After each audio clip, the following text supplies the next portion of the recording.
दूसरी तरफ ट्रंप ने रूस से व्यापार करने पर भी भारत को धमकाया था, पेनल्टी लगाने की धमकी दी थी, लेकिन भारत ने उसका भी लोड नहीं लिया। इधर भारत में ट्रंप के टैरिफ वाले ऐलान के बाद से इंडी गठबंधन ने बवाल काटा हुआ है। उधर ट्रंप ने टैरिफ वाले मामले में यू टर्न ले लिया। ट्रंप ने एक बार फिर टैरिफ की डेडलाइन को आगे बढ़ा दिया। ट्रंप ने भारत पर लगने वाले 25% टैरिफ को 7 दिन के लिए टाल दिया है। अमेरिका में भारतीय प्रोडक्ट्स पर टैरिफ अब 7 अगस्त से लगेगा। इससे पहले भी ट्रंप कई बार टैरिफ की डेडलाइन को बढ़ा चुके हैं। पहले उन्होंने 1 अप्रैल की डेडलाइन दी थी, फिर 9 जुलाई की डेडलाइन दी थी, फिर 1 अगस्त की डेडलाइन दी, और अब कहा कि अब यह फाइनल है, इससे आगे नहीं बढ़ेगा। लेकिन फिर से टैरिफ लगाने की डेडलाइन को 7 दिन आगे बढ़ा दिया। यानी राहुल गांधी जो खुशी से झूम रहे थे ट्रंप ने फिर यू टर्न मार दिया, गाड़ी घुमा दी। राहुल गांधी वहीं रेड लाइट पे खड़े रह गए मोड़ पे। अरे किधर भाई, ट्रंप ने मार दिया यू टर्न। बॉस ट्रंप जो है ना, वो इस तरह का काम करते हैं कि इससे शायद कुछ प्रेशर बन जाए, और वो देख रहे हैं प्रेशर नहीं बन रहा, तो उनको भी तो पता है कि अमेरिका का भी नुकसान होगा अगर हम ये काम करेंगे। तो उन्होंने 7 दिन और मामला आगे बढ़ाया कि 7 दिन में शायद कुछ होगा। ट्रंप के 25% टैरिफ लगाए जाने पर विपक्ष ने आसमान सिर पर उठा लिया।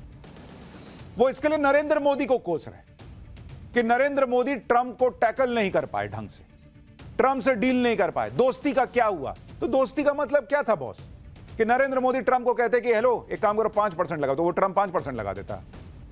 या ट्रंप कह देता कि हमको पूरा अपना भारत का मार्केट खुला एकदम छूट दे दो, तो मोदी कहते हैं हाँ ले लो यार, तुम दोस्त हो। दोस्ती अपनी जगह है, देशहित अपनी जगह है। नरेंद्र मोदी देशहित के लिए दोस्ती को साइड कर रहे हैं, इस पे उनकी तारीफ होनी चाहिए, तो ये लोग उनको कोस रहे हैं कि डील नहीं कर पाए। अरे डील किसी भी तरह से कर लें क्या? सच ये है कि ट्रंप ने सिर्फ भारत ही नहीं बल्कि दुनिया के करीब 70 देशों पर टैरिफ ठोक रखा है, और इसमें वो देश भी शामिल है जिन्होंने ट्रंप से डील कर ली। जैसे ट्रंप ने उस पाकिस्तान पर भी टैरिफ लगा दिया है जो पाकिस्तान ट्रंप के लिए नोबेल पीस प्राइज की मांग कर रहा था। ट्रंप की टैरिफ लिस्ट देखें तो पाकिस्तान पर 19% का टैरिफ लगाया गया है। भाई उस हिसाब से तो पाकिस्तान भिखारी देश है, उस पर तो कोई टैक्स नहीं लगना चाहिए। ऊपर से मुनीर वहां एकदम जमीन पे गिर गया था कि हाँ इनको नोबेल प्राइज दो, तो ट्रंप ने उस पर 19% का टैरिफ क्यों लगाया? सिर्फ भारत से 6% कम। साउथ कोरिया पे 15% टैरिफ है, जापान पे 15%, यूके पे 10%, यूरोपीय यूनियन पर 15%, वियतनाम पर 20%, इंडोनेशिया पे 19%। ये वो देश हैं जो ट्रंप से ट्रेड डील करने का दावा कर रहे हैं, लेकिन ट्रंप ने उन्हें भी नहीं छोड़ा। इसके अलावा ऐसे देश भी हैं जिस पर ट्रंप 30% से ज्यादा टैरिफ लगा रहे हैं। इसमें स्विट्जरलैंड पर 39%, साउथ अफ्रीका पर 30%, सीरिया पर 41%, इराक पर 35%, सर्बिया पे 35%।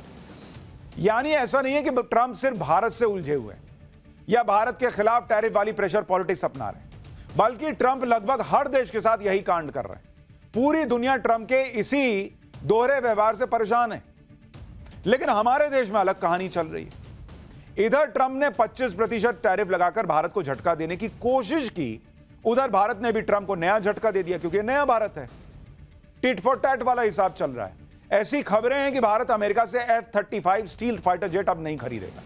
भारत ने अमेरिका को बता दिया है कि उसी F-35 फाइटर जेट को खरीदने में उसकी कोई दिलचस्पी फिलहाल नहीं है। अब इस खबर ने ट्रंप को बड़ा झटका लगा दिया होगा, क्योंकि अमेरिका F-35 को दुनिया का सबसे एडवांस जेट बताता है, लेकिन भारत की तरफ से F-35 को ना कह दिया गया, जबकि ट्रंप यही चाहते हैं कि भारत रूस के Su-57 फाइटर जेट की जगह उनका F-35 जेट खरीदे।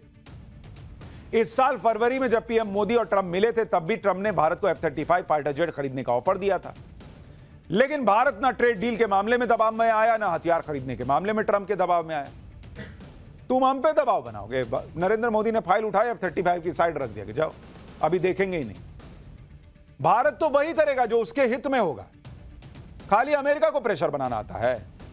अमेरिका के F-35 को ठुकराने की खबरें ऐसे वक्त में आई हैं जब ट्रंप भारत पर टैरिफ लगा रहे हैं, जब ट्रंप भारत और रूस के बीच हथियार खरीद पर नाराजगी जता रहे हैं। उस वक्त इस खबर के आने का यही मैसेज है कि भारत भी अपने तरीके से ट्रंप को जवाब दे रहा है। भारत ने यह मैसेज दे दिया है कि प्रेशर पॉलिटिक्स खेलना सिर्फ ट्रंप को आता है, ऐसा नहीं है बॉस। हमने कोई कच्ची गोलियां नहीं खेली हैं भारत में। F-35 को ना कहने से ट्रंप को कैसे बड़ा झटका लगा, ये आपको बताऊं। उससे पहले यह देख लीजिए कि जिस फाइटर जेट की ताकत का डंका अमेरिका पीटता है, उसका हाल क्या हो रहा है। कल ही अमेरिकी नौसेना का एक F-35 steel fighter jet California में नेवल एयर स्टेशन लेमुरू के पास क्रैश हो गया। एक स्टील फाइटर जेट का क्रैश हो जाना बहुत बड़ी बात है। यह अमेरिका के लिए बड़ी फजीहत जैसा है। अभी तक यह स्पष्ट नहीं हो पाया है कि क्रैश की असल वजह क्या थी। अमेरिकी नौसेना ने जांच शुरू कर दी है। विमान में सवार पायलट ने समय रहते पैराशूट से बाहर निकलकर जान बचा ली। यह हादसा ऐसे वक्त में हुआ जब पहले से ही अमेरिका के F-35 की परफॉर्मेंस को लेकर सवाल उठते रहे हैं। इससे पहले इसी साल जनवरी में F-35 अमेरिका के अलास्का में क्रैश हो गया था। F-35 लड़ाकू विमान 5वीं पीढ़ी का विमान है जिसे लॉकहीड मार्टिन कंपनी बनाती। जनवरी 2025 में आई एक रिपोर्ट के मुताबिक F-35 सीरीज के अब तक 11 से ज्यादा क्रैश हो चुके हैं। F-35 को दुनिया के सबसे महंगे फाइटर जेट में गिना जाता है। एक फाइटर जेट की कीमत करीब 700 से 800 करोड़ रुपए। इससे पहले F-35 की परफॉर्मेंस पर तब सवाल उठाए गए थे जब ब्रिटिश रॉयल नेवी का F-35B फाइटर जेट तकनीकी वजह से केरल में लैंड किया था। फाइटर जेट ने तिरुवनंतपुरम एयरपोर्ट पर इमरजेंसी लैंडिंग की थी। तकनीकी खराबियों की वजह से यह विमान 1 महीने से ज्यादा वहीं खड़ा रहा। ब्रिटिश इंजीनियर्स की एक टीम 6 जुलाई को विशेष स्पेयर पार्ट्स और उपकरणों के साथ पहुंची, तब जाकर विमान को ठीक किया जा सका। भारत हथियारों का बड़ा मार्केट है। अगर भारत ने किसी सैन्य उपकरण को ना कह दिया तो जाहिर सी बात है उसकी ब्रांडिंग भी कमजोर हो जाएगी। यही बात ट्रंप को पसंद नहीं आएगी, क्योंकि ट्रंप चाहते हैं कि वो भारत की डिफेंस सेक्टर में सेंधमारी कर लें और जो डिफेंस डील भारत रूस से करता वो अमेरिका को मिल जाए। ट्रंप को पता है कि भारत आर्म्स का बड़ा इंपोर्टर है और भारत में हथियार बेचने का काफी स्कोप है। इससे अमेरिका में नौकरियां भी जनरेट होंगी। लेकिन ट्रंप के सामने रूस नाम का चैलेंज खड़ा है। आप देखिए कि 2020 से 2024 के बीच अगर आप देखेंगे किस तरह से डील्स हुई हैं, आपको समझ में आ जाएगा कि क्या मामला है। 2020 से 2024 के बीच का आपको बता रहा हूं। और यह है global arms import, global arms import. उसमें भारत की हिस्सेदारी कितनी है भाई? उसमें भारत की हिस्सेदारी जो है वो करीब करीब है 8.3%, 8.3%। और दुनिया में दूसरे नंबर पर है भारत। और भारत किस किस से हथियार खरीदता है भाई? भारत किससे के हथियार खरीदता है? रूस से 36% खरीदता है, फ्रांस से 28% और यूएस से 13%। जब अब अमेरिका को लग रहा है कि अभी भारत के मार्केट, उसके लिए बहुत स्कोप है भारत में, इस वजह से भी ट्रंप इस बात पर जोर दे रहे हैं कि भारत उससे हथियार खरीदे। भारत हर साल औसतन 40 से 50 हजार करोड़ रुपए डिफेंस इंपोर्ट पर खर्च करता है। ट्रंप अपने हथियार भारत को बेचना चाहते हैं और चाहते हैं कि भारत किसी और से हथियार ना खरीदे। ट्रंप अपना तेल भारत को बेचना चाहते हैं कि भारत रूस से तेल ना खरीदे। जब भारत इसके लिए तैयार नहीं है तो ट्रंप तिल मिलाकर भारत को डेड इकोनॉमी बता रहे हैं। यहां तक राहुल गांधी जैसे नेता ट्रंप की बातों में आकर भारत को डेड इकोनॉमी कह दे रहे हैं। लेकिन कांग्रेस में उनके अपने नेता ही राहुल गांधी के इन दावों को गलत बता रहे हैं। कल से अब तक कांग्रेस में ऐसे नेताओं की तादाद बढ़ती जा रही है जो डेड इकोनॉमी के राहुल गांधी के नैरेटिव को सही नहीं मान रहे। जैसे कांग्रेस सांसद राजीव शुक्ला ने कहा कि भारत की इकोनॉमी को डेड कहना गलत बात है, भारतीय अर्थव्यवस्था को लेकर ट्रंप गलतफहमी में है। कांग्रेस नेता मनीष तिवारी ने कह दिया कि आत्मनिर्भर भारत की बात उन्होंने कही। यह भी कहा कि भारत की ताकत की है कि वो दुनिया से अपनी शर्तों पर बात करता है। पूर्व वित्त मंत्री पी चिदम्बरम के बेटे और कांग्रेस नेता कार्ति चिदम्बरम ने भी कह दिया कि ट्रंप की बातों को गंभीरता से लेना ही नहीं चाहिए। यानी राहुल गांधी की फजीहत उनके खुद के नेता किए दे रहे हैं। इसके अलावा कांग्रेस सांसद शशि थरूर भी ट्रंप के डेड इकोनॉमी वाले दावे को गलत बता रहे हैं। सुनिए शशि थरूर से जब सवाल किया गया तो उन्होंने क्या जवाब दिया। उसके बाद आपको बताता हूं कि आज कौन सी और ऐसी खबर आ गई जो राहुल गांधी के डेड इकोनॉमी वाले बयान पर बिजली की तरह गिरी है। भारत की इकोनॉमी डेड हो चुकी है सर? नहीं बिल्कुल नहीं यार, आपको पता है। बाद में। यानी जो बात कांग्रेस के बाकी नेता समझ रहे हैं वो बात राहुल गांधी नहीं समझ रहे। भारत की इकोनॉमी को डेड बता रहे हैं। कल राहुल गांधी ने भारतीय इकोनॉमी के डूबने के पीछे एक वजह जीएसटी को भी बताया था। जबकि आप देखिए कि आज ही जीएसटी को लेकर जो आंकड़े आए हैं वो बता रहे हैं कि जीएसटी कलेक्शन कैसे नई पे नई ऊंचाइयां छू रहा है। अब आप देखिए कि जुलाई का जीएसटी कलेक्शन, आप देखिए जीएसटी कलेक्शन अगर आप देखेंगे जो जुलाई में हुआ है भारत में, उस जीएसटी कलेक्शन का आंकड़ा है 1,96,000 करोड़। 1,96,000 करोड़। और पिछले साल से कंपेयर कीजिएगा तो ये 7.5% ज्यादा है प्लस। तो राहुल गांधी किस इकोनॉमी को डेड बताने के पीछे पड़े हैं भाई? सिर्फ कांग्रेस ही नहीं, इंडी गठबंधन में कई नेता हैं जो ट्रंप के झूठ को एक्सपोज कर रहे हैं। जैसे प्रियंका चतुर्वेदी ने एक सोशल मीडिया पोस्ट में भारत में ट्रंप के रियल एस्टेट बिजनेस से जुड़ा एक होर्डिंग शेयर किया और मैसेज दिया कि जिस देश की इकोनॉमी को ट्रंप डेड बता रहे हैं, उसी देश में ट्रंप ने खुद पर्सनल इन्वेस्टमेंट कर रखा है, निवेश कर रखा है। कल हमने आपको राहुल गांधी के बारे में बताया था कि राहुल गांधी जिस भारत की इकोनॉमी को डेड बता रहे हैं, उसी डेड इकोनॉमी के शेयर मार्केट में राहुल गांधी ने बंपर कमाई की, और वो भी नरेंद्र मोदी के 11 साल में। राहुल गांधी जैसा हाल डोनाल्ड ट्रंप का भी है। ट्रंप ने भारत की जिस इकोनॉमी को डेड कहा, उसी डेड इकोनॉमी में ट्रंप के परिवार के ट्रस्ट और कंपनियों का पैसा लगाया हुआ है। उसी में ट्रंप का परिवार धड़ल्ले से अपना बिजनेस बढ़ा रहा है। दरअसल भारत में ट्रंप टावर्स नाम से लग्जरी प्रॉपर्टी को बेचा जाता है। इसमें ट्रंप के नाम को एक ब्रांड के तौर पर इस्तेमाल किया जाता है। बदले में राष्ट्रपति ट्रंप से जुड़ी संस्था ट्रंप ऑर्गेनाइजेशन रॉयल्टी फीस या सेल्स में हिस्सेदारी लेती है। अभी भारत के 4 बड़े शहरों में ट्रंप टावर के नाम से प्रॉपर्टी है, जिसमें मुंबई है, पुणे है, गुरुग्राम है और कोलकाता है। ट्रंप टावर में ऊंची ऊंची बिल्डिंग में लग्जरी अपार्टमेंट्स हैं।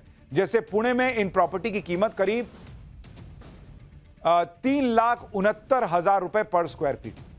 अभी ट्रंप टावर का जितना बिजनेस अमेरिका में है, आने वाले दिनों में उससे ज्यादा बिजनेस भारत में बढ़ने वाला है। कुछ रिपोर्ट्स में दावा है कि ट्रिबेका डेवलपर्स ने ट्रंप टावर्स के साथ 6 नई रियल एस्टेट डील साइन की है।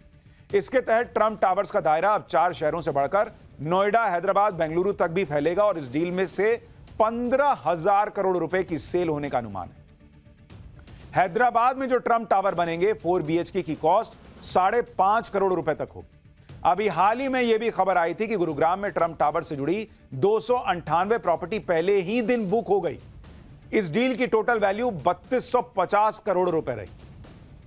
यानी भारत में ट्रंप का परिवार अपने नाम का इस्तेमाल करके मोटा पैसा छाप रहा है। रियल एस्टेट में अमेरिका के बाहर ट्रंप का ब्रांड नेम सबसे ज्यादा भारत में चमक रहा है। तो बॉस, कोई डोनाल्ड ट्रंप से पूछे कि भारत डेड इकोनॉमी है, तो ये करोड़ों के मकान कैसे बिक रहे हैं, प्रॉपर्टीज कैसे बिक रही हैं ट्रंप टावर में। उधर भारत की इकोनॉमी को डेड बता रहे हैं डोनाल्ड ट्रंप। वाह भैया, नोट भी छापो, दामाद से लेके बेटी सबको पैसा भी दो और उसके बाद कहो भारत डेड इकोनॉमी। तो डेड इकोनॉमी है तो ले जाओ ट्रंप टावर उठा के अपना। इतना ही नहीं, खबर तो यह भी है कि ट्रंप के बेटे इसी साल भारत आकर रियल एस्टेट से जुड़ी नई परियोजनाओं को लॉन्च करने वाले हैं। जो हाल राहुल गांधी का, वही डोनाल्ड ट्रंप का। दोनों नोट भी छाप रहे हैं, मुनाफा भी कमा रहे हैं इसी भारत की बढ़ती इकोनॉमी में, अब भारत को डेड इकोनॉमी भी बता रहे हैं। ट्रंप और उनका परिवार भारत में रियल एस्टेट में क्यों अपना निवेश बढ़ा रहा है, वो भी आपको बताता हूं। भारत के रियल एस्टेट मार्केट का साइज इसी साल 332.85 बिलियन डॉलर यानी 29 लाख करोड़ रुपए तक पहुंच जाएगा और साल 2030 तक इसके 985 बिलियन डॉलर यानी करीब 85 लाख करोड़ रुपए पहुंचने का अनुमान है। रियल एस्टेट मार्केट के हर साल 24.5 या 24.25% की ग्रोथ रेट से बढ़ने का अनुमान है। यही वजह है कि ट्रंप हो या कोई और बिजनेसमैन भारत की मार्केट में हर कोई फायदे की डुबकी लगाना चाहता है और ट्रंप कह रहे थे कि डेड इकोनॉमी है।